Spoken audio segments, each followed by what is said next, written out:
What do you think is happening? I think we're at war.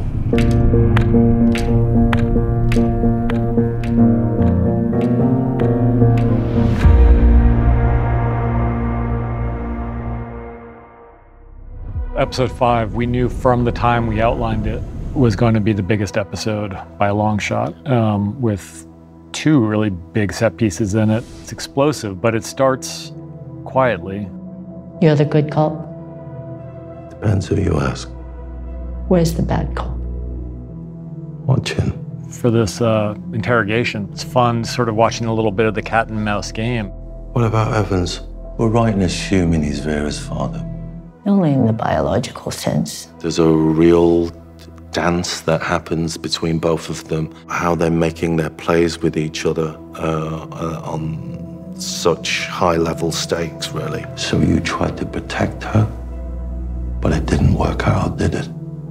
I think most people, by this point, have sussed out that Vera was probably Evan's daughter, but it just makes you realize the things they're willing to sacrifice. He'd never seen his daughter before. He saw her lying in her coffin. That's a pretty intense revelation delivered in a pretty matter-of-fact way. Maybe you're not the good cop after all.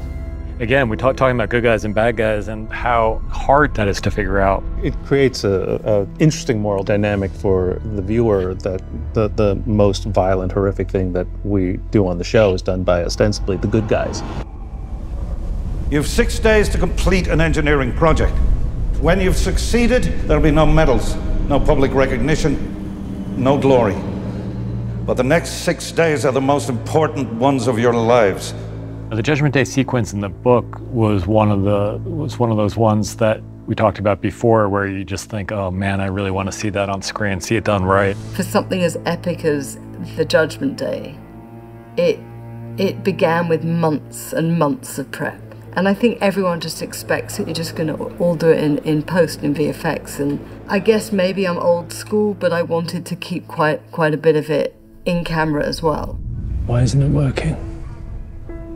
It is. We had to figure out exactly which things were going to be added in later with visual effects. The massacred people were added in later, but up until the point when they get sliced and diced, they're human beings.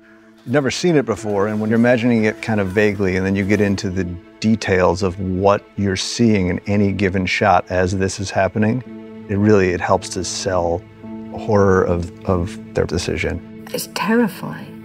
It's utterly terrifying. You're telling us to kill people we don't know for reasons that we don't know, and you're just like, yeah, cool. Everyone in the show is grappling all the time with the question of, in a wartime situation, how far will you go? What human costs are you willing to incur to achieve your objectives? We see our characters, more than anything, they define themselves against each other by the different ways in which they react to this question. What is worth it and how far is too far? Whereas Augie is horrified. Wade is definitely a ends justify the means sort of guy. Break a few eggs to make the omelet sort of a guy. He knows what the job is and he knows what he has to do to accomplish that job. He has a certain morality, with possibly a small M. Anyway, sorry for your loss, although it sounds like he wasn't much help around the house. I love Thomas Wyatt. In my mind, he's a good guy. We summon energies you cannot imagine and focus them on a single proton. Sophon's explaining a concept, that no one has ever heard before, of creating a supercomputer within a proton, exploding it into a bunch of higher dimensions, shrinking it back down into a 3-dimensional object, and then shooting it off into space so that it could wreak havoc on Earth. We are going to kill your science. We tried to boil it down to the bare essentials of quantum entanglement, which is a real phenomenon. But everything that's been happening to everybody has been happening because of these things. It's what makes everything possible. And it is also the key point going forward, the answer to the question, why does this matter? Like, they're not going to be here for 400 years. That's not actually true. They're here now.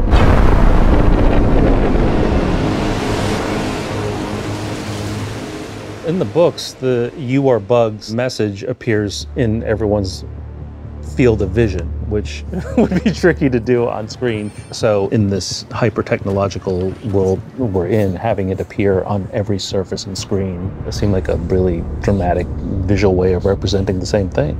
You see that incredible performance on Roz Chow's face, where everything she believed in has fallen apart. Yet another betrayal in a series of betrayals in her life.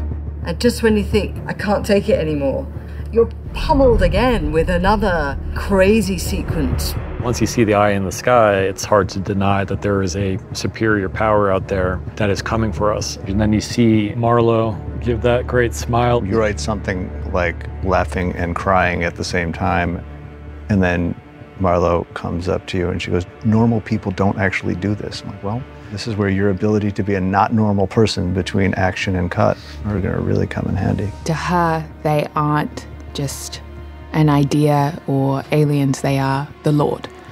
So she is a devout follower of them in an almost religious essence.